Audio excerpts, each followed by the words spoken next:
Praise the Lord. இந்த நாளும் தேவன் வந்து இந்த அருமையான நாளை கொடுத்ததுக்காக தேவனுக்கு கொடாக நன்றி செலுத்துகிறேன். இந்த நாளும் தேவன் நம்ம மத்தியில் இருக்கிறார். இந்த நாளும் அப்படியாய் நம்ம வந்து சாபம் ஏன் வருகிறது அப்படின்ற ஒரு தலைப்பில் வந்து கூடிய சீக்கிரமே ஆராதனை முடிஞ்ச உடனே ஒரு அருமையான ஒரு மெசேஜ் கேட்க இருக்கிறோம். ஆனால் நம் தேவன் அந்த சாபங்களையும் முறியடிக்கிற தேவனா இருக்கிறார். நமக்கு அதில் விடுதலை தருகிற தேவனா இருக்கிறார். அதனால நம்ம தேவனை முதலாவது நம்ம அவரை துதிப்போமாக. பாவங்கள் போக்கவே சாபங்கள் நீக்கவே பூலோகம் வந்தாரையா, மனிதனை மீட்கவே பரலோகம் சேர்க்கவே சிலுவையை சுமந்தாரையா. பாவங்கள் போக்கவே சாபங்கள் நீக்கவே பூலோகம் வந்தாரையா, மனிதனை மீட்கவே பரலோகம் சேர்க்கவே சிலுவையை சுமந்தாரையா. கண்ணீரே துடைச்சாரையா, சந்தோஷம் தந்தாரையா. கண்ணீரே துடைச்சாரையா, சந்தோஷம் தந்தாரையா. எந்தன்னே சுவே, எந்தன்னே சுவே, எந்தன்னே சுவே, எந்தன்னே சுவே. தங்கத்தை கேட்கவில்லை, வைரத்தை கேட்கவில்லை, உள்ளத்தை கேட்டாரையா.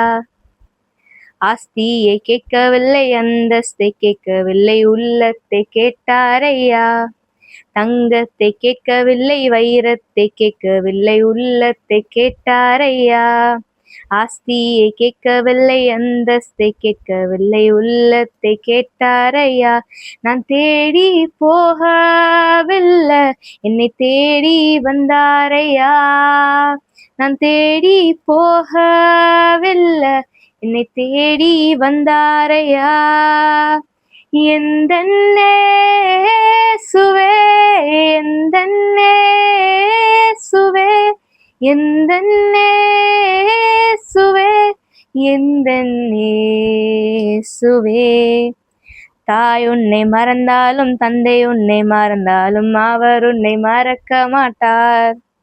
நண்பர் உன்னை மறந்தாலும் உற்றார் உன்னை மறந்தாலும் அவர் உன்னை மறக்க மாட்டார். ஆமேன். எவ்வளோ நல்ல தேவனா இருக்கு, நம்மளை மறவாமல் நினைக்கிற தேவனா இருக்கிறார். தாய் உன்னை மறந்தாலும் தந்தை உன்னை மறந்தாலும் அவர் உன்னை மறக்க மாட்டார். நண்பர் உன்னை மறந்தாலும் உற்றார் உன்னை மறந்தாலும் அவர் உன்னை மறக்க மாட்டார். கரம் பிடித்து நடத்திடுவார், கண்மலை மேல் நிறுத்திடுவார். கரம் பிடித்து நடத்திடுவார், கண்மலை மேல் நிறுத்திடுவார். எந்தன்னே சுவே, எந்தன்னே சுவே, எந்தன்னே சுவே, எந்தன்னே சுவே. பாவங்கள் போக்கவே சாபங்கள் நீக்கவே பூலோகம் வந்தாரையா, மனிதனை மீட்கவே பரலோகம் சேர்க்கவே சிலுவையை சுமந்தாரையா. ஆமேன். கர்த்தருடைய நாமத்துக்கு மகிமை உண்டாவதாக.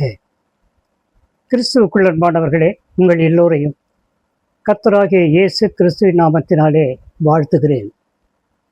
அருமையானவர்களே, இன்றைய நாளில் நாம் தியானிக்க இருக்கிறதான ஒரு தலைப்பு, இது அநேகருக்கு பிரயோஜனமுள்ளதாக, குறிப்பாக நம்முடைய கிறிஸ்துவ மக்களுக்கு தேவனை ஏற்றுக்கொண்டு தேவனையே தெய்வமாக வணங்கி கொண்டிருக்கிற நம் எல்லோருக்குமே மிக மிக மிக முக்கியமான அவசியமான ஒரு தலைப்பு.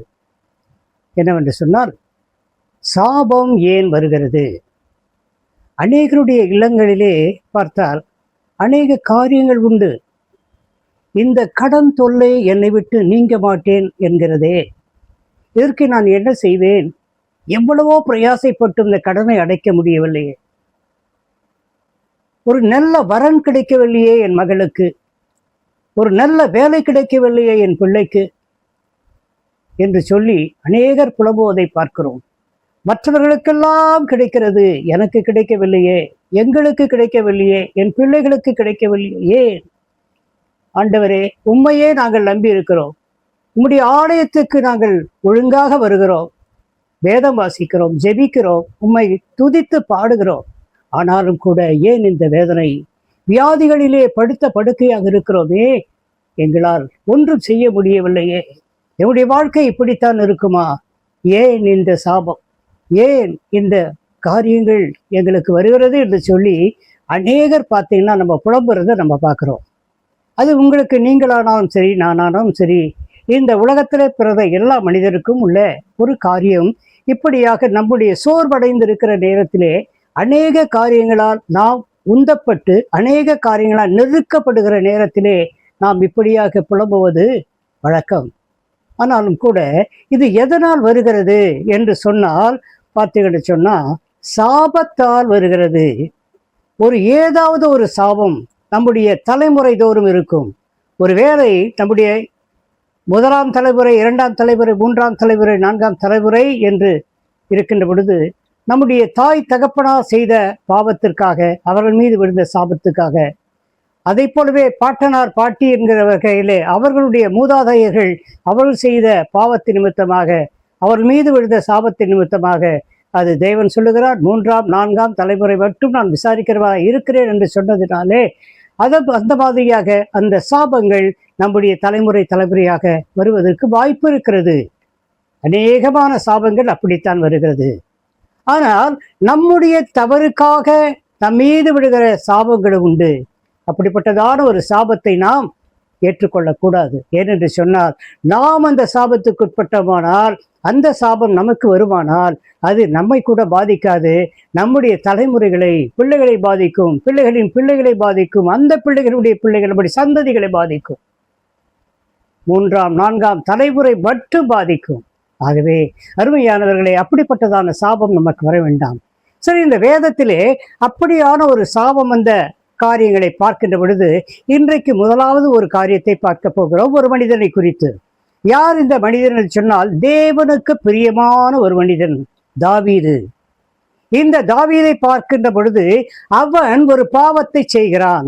என்ன பாவம் என்று சொன்னால், இந்த பாவத்தினால் அந்த சாபம் வருகிறது என்பதை இவன் மூலமாக, இவனுடைய காரியத்தின் மூலமாக, இவனுடைய சம்பவத்தின் மூலமாக, இந்த பகுதியின் மூலமாக நாம் அறிந்து கொள்ளலாம். பாருங்க, 2 சாமுவேல் 12:9-10 வசனங்களிலே அங்கே பார்க்கிறோம். நாத்தான் தீர்க்கதரிசி, கர்த்தரால் ஏவப்பட்டவன், கர்த்தரால் அனுப்பப்பட்டவன், தாவீது இடத்திலே வந்து சொல்லுகிறான், கர்த்தருடைய பார்வைக்கு பொல்லாப்பான இந்த காரியத்தை செய்து அவருடைய வார்த்தையை நீ அசட்டை பண்ணினது என்ன? ஏத்தியனாகிய உரியாவை நீ பட்டயத்தினால் வடிவித்து அவன் மனைவியை உனக்கு எடுத்துக்கொண்டு அவனை அம்மோன் புத்திரரின் பட்டயத்தால் கொன்று போட்டாய். 10ஆம் வசனம் சொல்லுகிறது, இப்போது நீ என்னை அசட்டை பண்ணி ஏத்தியராகிய உரியாவின் மனைவியை உனக்கு மனைவியாக எடுத்துக்கொண்டபடியால் பட்டயம் என்றைக்கும் உன் வீட்டை விட்டு விலகாதிருக்கும். அருமையானவர்களே, தேவனுடைய சாபம் எப்படி வருகிறது பாருங்க. ஒரு நாள் அங்கே அம்மோன் புத்திரருக்கும் இஸ்ரவேலருக்கும் ஒரு சண்டை நடந்து கொண்டிருக்கிறது, மிகப்பெரிய யுத்தம் நடந்து கொண்டிருக்கிறது. அந்த யுத்தத்திலே பார்த்தீங்கன்னா, அந்த உரியா என்பவன் மிக முக்கியமான ஒரு ஆளாக இருக்கிறான். ராஜாவுக்கு பாதுகாவலனாக இருக்கிறான். அப்படிப்பட்டவனை என்ன பண்ணுகிறான் என்று சொன்னால், ஏன் பண்ணுகிறான் என்று சொல்லுகின்ற பொழுது, ஒரு நாள் ராஜா அந்த யுத்தம் நடந்து கொண்டிருக்கின்ற பொழுதே ஒப்பரிகையிலே உட்கார்ந்து அவனுக்கு நின்று கொண்டிருக்கிறார். பக்கத்திலே எப்போதும் போல அமைச்சர் நின்று கொண்டிருக்கிறார்.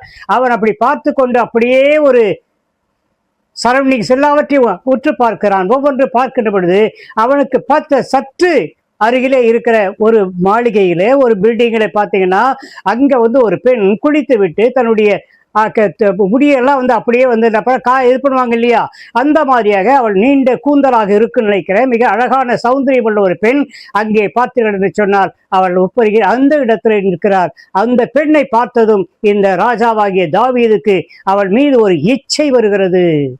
அந்த இச்சை வந்த உடனே எப்படியாவது யார் என்று மந்திரியிடத்தை கேட்கின்ற பொழுது, நம்முடைய பாதுகாவலனா இருக்கக்கூடிய உரியாவுடைய மனைவி என்று சொன்ன உடனே இவன் என்ன பண்றான்னா, அந்த பெண்ணிடத்திலே பார்த்தீங்கன்னா தவறான முறையிலே நடந்து கொள்கிறான். நடந்து கொள்வது மட்டுமல்ல, அந்த பெண்ணை தன்னுடைய மனைவியாக அரண்மனையிலே அந்தரங்கத்திலே அந்த என்ன சொல்லுவாங்க, அந்த இது பார்த்தீங்கன்னா அவனுடைய இதுல அந்தரங்க சொல்லுவாங்க, ஆமா, அந்தபுரம், அந்தபுரத்துல கொண்டு வந்து வைக்கணும்னு சொல்லிட்டு என்ன பண்றான் அப்படின்னு சொன்னா, இந்த உரியா இருந்தா தானே அவ வந்துட்டு நமக்கு கிடைக்க மாட்டா, அதனால உரியாவை காலி பண்ணிடணும், சாவடிக்கணும் அப்படின்னு போது அவன் மிக உத்தமமான ஒரு மனுஷன். சொல்றான் ராஜா, வா நீ போயிட்டு நீ இன்னைக்கு போய் நாளைக்கு வா, உன்னுடைய வீட்டுல இரு அப்படின்னு. இல்ல ராஜா, இப்படிப்பட்ட ஒரு யுத்தம் நடக்குது, ராஜா இங்க இருக்கிறீங்க, உங்களை விட்டு நான் எப்படி போவேன் அப்படின்னு ஒரு வாசல்லையே நாய் மாதிரி காத்துட்டு இருக்கான், நாய் மாதிரி காவல் இருக்கிறான். அப்படிப்பட்டவனுக்கு துரோகம் செய்யும்படியாக தாவீது ராஜா என்ன பண்றான் சொன்னா, அந்த மறுநாளில என்ன பண்ணா சொல்றான், இவன் யுத்தத்துக்கு போகும்போது அவனை முன்னாடி விடுங்க, அவன் அடிபட்டு அந்த இடத்துல வெட்டுண்டு சாவட்டும் என்று. அதை போலவே அவனுடைய படைத்தளபதி அவனை முதலிலே கொண்டு போய் விடுகிறான். உரியா மிகவும் உற்சாகமாக, பரவாயில்லை நமக்கு இன்றைக்கு கனம் கிடைத்தது, நம்மை முதல்ல போய் சண்டை போடணும்னு சொல்றாங்களே சொல்லிட்டு உற்சாகமா போறான். அவன் உண்மையிலேயே பார்த்தீங்கன்னா ரொம்ப நல்ல மனசோடு போறான். ஆனால் அங்கே வெட்டுண்டு சாகுறான். செத்த பிறகு பார்த்தீங்கன்னா இவன் இந்த மனைவியை கொண்டு வந்துடுறான். கொண்டு வந்ததுக்கு அப்புறம் இவ்வளவு உரியாவினுடைய மனைவி பத்சேபால், அந்த பத்சேபாலை இவன் தன்னுடைய இடமாக தன்னுடைய அந்தவரத்துக்கு ராணியாக கொண்டு வந்து சேர்த்து விடுகிறார். இதை பார்த்ததும் தேவனுக்கு இது அருவருப்பான காரியமாக தெரிந்தது. தேவன் விரும்பாத காரியத்தை அவன் செய்தான். அவன் மனதுக்கு பிரியமானவன் தான் தாவீது. ஆனாலும் கூட அவன் செய்த செய்கை அவருக்கு பிடித்தமில்லை, விருப்பம் இல்லை. அவர் அவன் மீது கோபம் கொள்கிறார், எரிச்சல் அடைகிறார். அப்பொழுதுதான் நாத்தான் மூலமாக இதை சொல்லி அனுப்புகிறார். சொல்லி அனுப்பும் போது, இப்பொழுது நீ என்னை அசட்டை பண்ணி ஏத்தியனாக உரியாவின் மனைவியை உனக்கு மனைவியாக எடுத்துக்கொண்டபடியால் பட்டயம் என்றென்றைக்கும் உன் வீட்டை விட்டு விலகாதிருக்கும். அப்படியாக அவர் சொல்லிவிட்டு அடுத்து அதே 2 சாமுவேல் 12ஆம் அதிகாரம் 14ஆம் வசனத்திலே சொல்லப்படுவது, ஆனாலும் இந்த காரியத்தினாலே, எந்த காரியம், இப்படிப்பட்ட ஒரு பாவமான காரியத்தை நீ செய்ததினாலே கர்த்தருடைய சத்துருக்கள் தூஷிக்க நீ காரணமாயிருந்தபடியால். ஹல்லேலூயா. அருமையானவர்களே, இன்றைக்கு நாம் ஒரு பாவம் செய்கிறோம், அடுத்தவன் புறஜாதியார் மத்தியிலே நாம் ஒரு தவறான ஒரு காரியத்தை செய்கிறோம், கிறிஸ்தவ மக்கள் செய்கிறோம் என்று சொன்னால் தேவனுடைய நாமம் தூஷிக்கப்படுகிறது. அதை புரிந்து கொள்ள வேண்டும். அன்றைக்கும் பார்த்தீங்கன்னா அந்த நாத்தான் தீர்க்கதரிசி மூலமாக சொல்லப்பட்ட வார்த்தை என்னவென்று சொன்னார், இந்த காரியத்தினாலே கர்த்தருடைய சத்துருக்கள்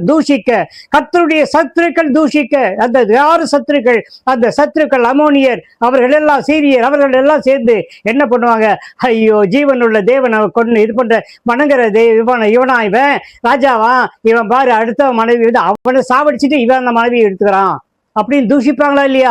தேவனுடைய நாமம் தூஷிக்கப்படும்படியாக நடந்தபடியினாலே, காரணமாய் இருந்தபடியினாலே உனக்கு பிறந்த பிள்ளை நிச்சயமாய் சாகும் என்று சொல்லி நாத்தான் தன் வீட்டுக்கு போய்விட்டார். அந்த தீர்க்கதரிசி சொல்லிட்டு போயிட்டார். அவர் போனதுக்கு அப்புறம் என்ன ஆகுது, என்ன சொல்றாரு, உனக்கும் பத்சேபாளுக்கும் பிறந்த குழந்தை செத்துருண்டா நீ இந்த காரியத்தை பண்ணதுனால.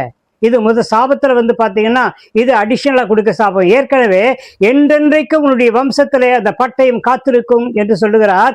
அதை போலவே பாத்தீங்கன்னா நீங்க செஞ்ச தப்புக்காக நீ அதாவது உனக்கும் பத்சேபாளுக்கு பிறந்த குழந்தை அது பாத்தீங்கன்னா அது இறந்து போகணும். அதை போலவே பார்த்தீங்கன்னா அந்த குழந்தை 7ஆம் நாளிலே மரித்து போய்விடுகிறது.